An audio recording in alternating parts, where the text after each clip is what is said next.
Portugal against Ireland this weekend, folks. Another one of many July test matches on the menu. This weekend it is, as I said, ranked 18th Portugal up against ranked 3 Ireland. Ireland without all their Lions, and a mix of guys who played last week against Georgia will face Portugal. A few new faces there as well. For Portugal, man, it's not a squad I'm all that familiar with. I remember seeing them play at the Rugby World Cup. I've seen them play South Africa since then. I haven't followed their journey, kind of tier 2 European rugby where they play against the likes of, Spain and Georgia and whatnot. I know they went under the semi-finals of the most recent competition, which was won by Georgia. So they are a bit below Georgia in terms of their level. And with the Irish having just beaten Georgia in Tbilisi last week, one would think Ireland go into this one as pretty massive favourites. But the squads have been announced.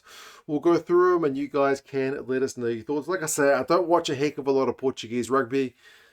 I know they play pretty quick and exciting rugby. That's the main thing. I probably know a few of the players. Like I know Rafael Storti. He really made a name for himself at the World Cup in 2023. Unfortunately, his name is not on the list. He is one of a few guys out for Simon Mannix's Portugal side. Nicholas Martins is there. He was another one of the standout players from the last World Cup, kind of loose forward who was very busy on the tackle and on the ball carry and whatnot. They've got another handful of guys, their hooker, their tight head prop, their number 10, their right winger, their number 8. All these guys play rugby over in France, either for top 14 sides or in the D2. But many of these guys are not at the same level as the Georgians or, especially the kind of Irish squad that these guys are going to face. But, they beat Fiji at the last World Cup, so there's certainly some talent in the Portuguese side. If you guys are more familiar with the Portuguese side than I am, which wouldn't be hard because I don't watch a heck of a lot of them, do let us know who we should be looking out for apart from the couple of guys that I have mentioned. It's the first meeting between the sides. If nothing else, it is going to be something of a historic occasion for the Irish, who I am a fair bit more familiar with given I watch the URC and the Six Nations most years. Paul O'Connell's made a bunch of changes. Boyle, McCarthy and Clarkson continue on in the front row. It's a good challenge for them to put a bit of pressure on at scrum time. Ahern gets a crack at the starting lineup, having been off the bench last week, so Izichukwu drops to the bench. And you guys are pretty happy to have your block, loose forward, hybrid, dynamic players in the likes of Ahern or Izichukwu or whoever. You guys have got some good players. Darren Murray gets another crack, and then Ryan Baird is still there at number 6. Dude won 14 lineouts last week.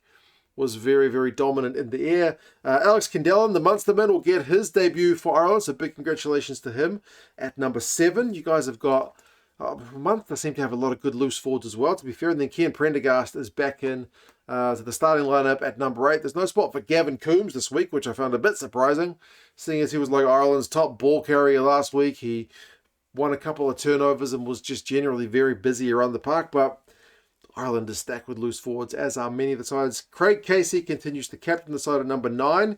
And then Jack Crowley gets a chance back in the number 10 jersey. There's no Sam Prendergast for this one. I was going to bring up about his tackle rate, whether that was an issue, because I think he's a young man.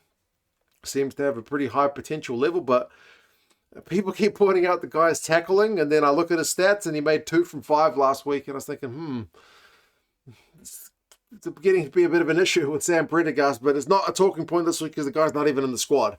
But Jack Crowley, given the opportunity, you feel like probably could use a pretty good game to make a statement that he's still got ambitions on that number 10 jersey for Ireland. McCloskey and Gavin are the 12-13 combo, so Hugh Gavin is a bit of a late call into the side. 21-year-old Connacht man.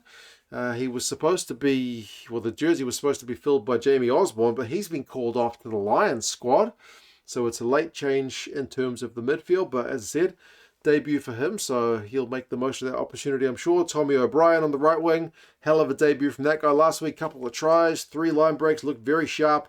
And then Shane Bolton, another guy getting his debut, this time on the left wing for him. So, as I say, plenty of chances for these youngsters and fringe guys and newcomers to impress. Jimmy O'Brien is still there at fullback. Bench-wise, Stewart, Milne and O'Toole, those are your front row replacements. Izuchuku, as I said, drops to the bench.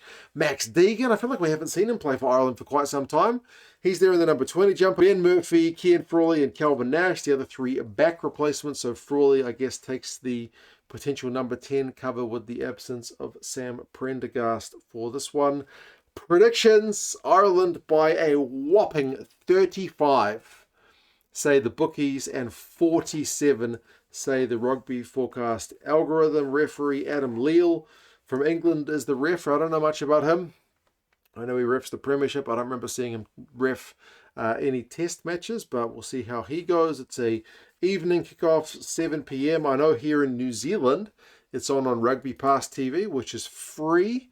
So happy days for free rugby. I'm not sure about other territories. I know in Ireland, you guys certainly have a broadcaster for this one, which makes sense given it's the Irish team playing. But yeah, you guys let us know your thoughts. Do you think Ireland go and do what they did to Georgia and then some? Or do you think the Portuguese, despite having a few guys out when they're at home, will be able to put in a bit of a shift? Hopefully it's dry weather, because it was absolutely piddling down in Georgia last week.